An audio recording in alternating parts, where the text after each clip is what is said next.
Ini waktunya gereja membawa Yesus keluar dari gereja, supaya orang tahu siapa dia. Jadi jangan bangga kalau saudara rajin hampir tiap hari di gereja. Itu salah malahan. Apa yang terjadi setelah itu? Ayat 2. Di situ, nah ini yang dibuat oleh Lukas. Di situ ada seorang perwira yang mempunyai seorang hamba yang sangat dihargainya. Saya tanya, zaman itu Israel dijajah oleh siapa? Ayo jawab, oleh siapa? Roma. Kalau ini jenderal, perwira itu jenderal. Kira-kira dia orang Yahudi atau orang Roma? Jelas Roma. Kalau dia penjajah, punya budak, itu yang sebangsa atau yang dijajah? Jadi budak. Pasti yang dijajah. Berarti dia siapa? Orang Yahudi. Sangat dihargainya. Hamba itu sedang sakit keras, hampir mati. Orang-orang Kristen yang punya pembantu, satu maupun lebih, pakailah hukum kasih ini. Kalau seorang pembantu divonis sakit keras hampir mati, kira-kira sakit apa? Kanker, betul. Apalagi? Stroke, ya apalagi? AIDS, betul. Pokoknya yang parah. Maaf ya, saya cuma cerita.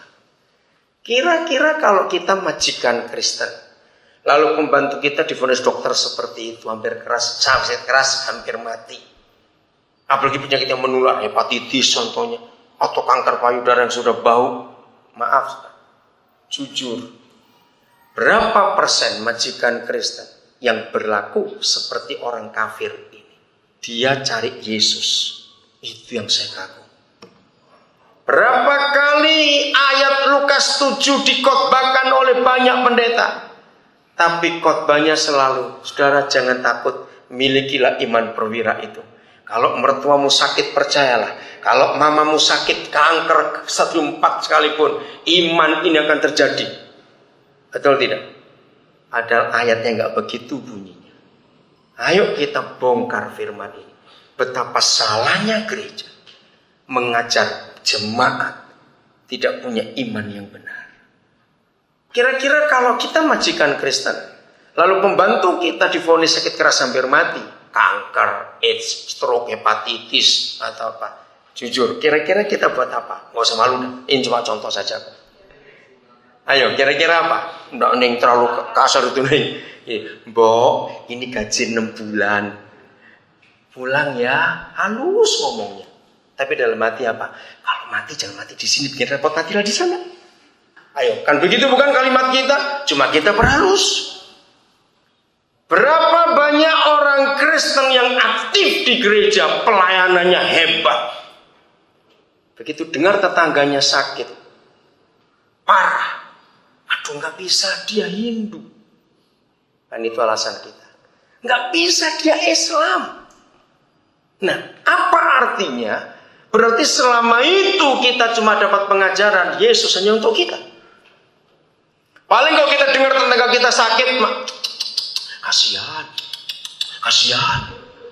Maaf, mereka nggak butuh itu. Pernahkah kita datang? Ingat, bukan mengkristenkan, cuma menawarkan. Jangan bilang, ya kalau nggak sembuh, ya pun urusan kita dong. Cuma nawarkan saja kok. Di situ kita melihat orang Kristen kalah dengan semua MLM. Saudara lihat yang kerja MLM, CNI, ya enggak, apa itu MW, itu kalau menawarkan wajarnya luar biasa. Kita kalah dengan mereka. Padahal produk-produk surga ini dahsyat, saudara. Kalau orang terima produk surga itu akan dipulihkan semua. Katakan amin. Tapi kita nggak berani. Karena kita nggak diajar itu di gereja. Yesus kita simpan untuk diri kita sendiri saja. Setelah vonis itu datang, apa reaksi jenderal ini, penjajah ini? Ayat 3. Ayo kita baca sama-sama ayat 3. 1, 2, 3. Ketika perwira itu mendengar tentang Yesus. Stop dulu. Kata ketika itu menunjukkan dari dulu dari kemarin-kemarin perwira itu sudah dengar atau baru kali itu? Nah, ini yang saya kagum. Saya sempat tanya, kalau saya ketemu Lukas, saya akan tanya, kenapa kok nggak nulis? Dengarnya itu kapan? Dari mana? Karena itu penting buat saya. Kok bisa jenderal itu dengar tentang Yesus? Siapa yang ngasih tahu? Karena baru. Berarti begitu. Kesimpulan saya, ketika perwira ini tahu yang disayangnya adalah budaknya, banyak orang yang dia jajah itu hampir mati, dia mulai cari bagaimana cara sembuh. Nah, dia dengar dari kiri kanan, Yesus, Yesus, Yesus. Padahal bukan orang Yahudi. Ini yang aneh. Oke, tolong seorang baca dulu Yudas ayat 20. Nah, pasti bingung cari Yudas itu di mana. Ayo, bingung sekarang. Karena jarang dibaca pasal itu. Yudas ayat 20. Jangan pakai indeks, gampang aja kabeh. Temukan ayat pasal itu. Yudas nggak ada pasalnya karena cuma satu pasal. Iya, silakan dibaca yang kuat suaranya. Akan tetapi kamu saudara-saudaraku yang kekasih, bangunlah dirimu sendiri di atas dasar imanmu yang paling suci dan berdoalah dalam Roh Kudus. Ya. Saya tanya saudara, namanya siapa? Abraham. Tadi datang Mbak Gitar mau apa? Kok telat?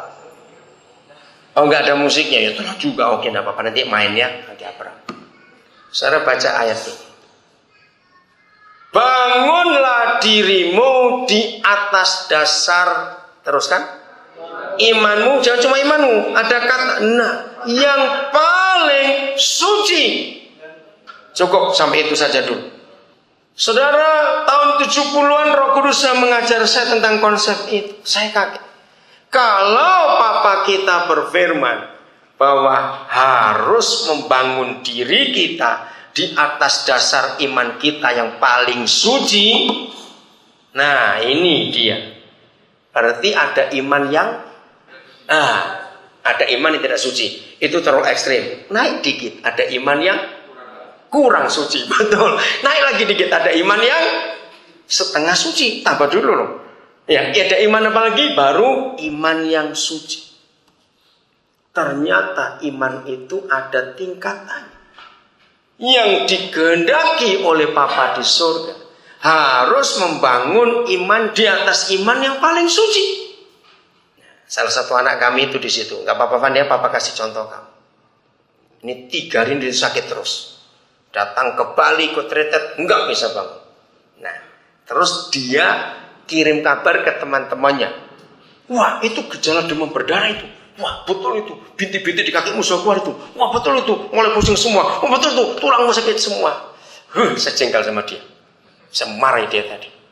Saudara, salah satu anak kami namanya Venus, dia pernah nulis begini. Iman dan kekhawatiran itu kekuatannya sama. Renungkan, ya atau tidak? Betul dong? Cuma arahnya beda.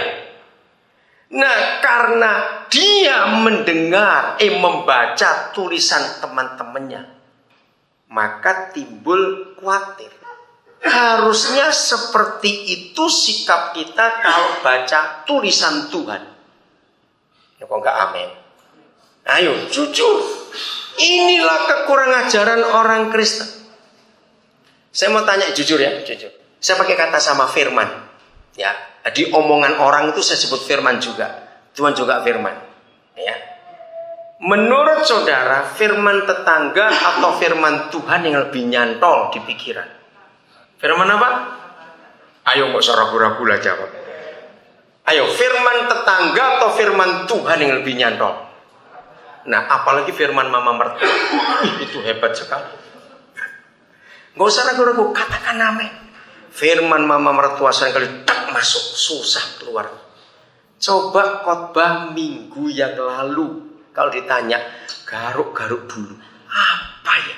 Dibongkar catatannya. Bayangkan. Firman tetangga, firman mama mertua sudah belasan tahun yang lalu, masih ingat? Jawab iya atau tidak. Nah, itulah kedablekan kita orang Kristen. Tulisan di BlackBerry dan SMS lebih dipercaya daripada Alkitab. Goblok betul. Iya atau tidak? Coba jawab. Maka yang hobinya nerusin SMS yang enggak goblok kamu menguntungkan perusahaan Telkomnya itu. Enggak usah diterus-terusan SMS yang begitu itu nguntungin orang lain. Ini waktunya gereja membawa Yesus keluar dari gereja. Supaya orang tahu sih.